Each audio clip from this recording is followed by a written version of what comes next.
O'zbekiston Respublikasi tovar xom ashyo birjasida AQSh Savdo vazirligining tijorat huquqini rivojlantirish dasturi bilan hamkorlikda futures savdosini rivojlantirish va tovar bozorlarida narx xavflarini boshqarishning zamonaviy mexanizmlariga bag'ishlangan amaliy seminar bo'lib o'tdi.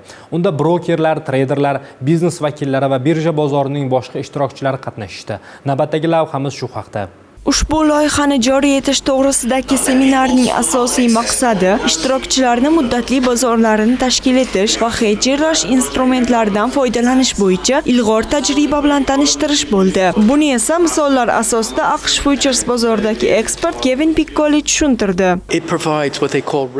Futures bozori bu yerda olib-sotar o'rtasidagi xavf-xatarni boshqarish uchun joriy etilyapti. Bu iqtisodiy o'sishga yordam beradi. U xavf-xatarni boshqarish instrumentlari bilan ta'minlaydi. Shuningdek, bu instrumentlar biznesdagi narx xavflarini oldini oladi. Futuresdan foydalanish orqali narxlar o'zgaruvchanligi tartibga keladi. Bu instrumentlar biznes rivojiga yordam beradi. Futures savdosi yangi tizim bo'lganligi uchun uni yurtimizda batamom ishga tushirish bir necha yil olishini ekspertlar ham qayd etdi.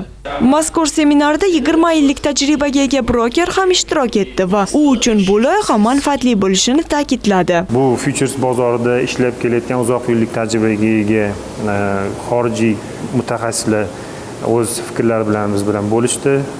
Biz ulardan demak kelajakda bizni Markaziy Osiyoda, xususan O'zbekistonda futures bozorini, ya'ni moliya bozorini yangi bosqichga olib chiqish, yangi moliyaviy muhitni shakllantirish, ya'ni hammaga manfaatli hamda foydali bo'lgan moliyaviy bozor shakllantirish nuqtai nazaridan tegishli ko'rsatmalar oldik, fikrlar bilan bo'lishdik.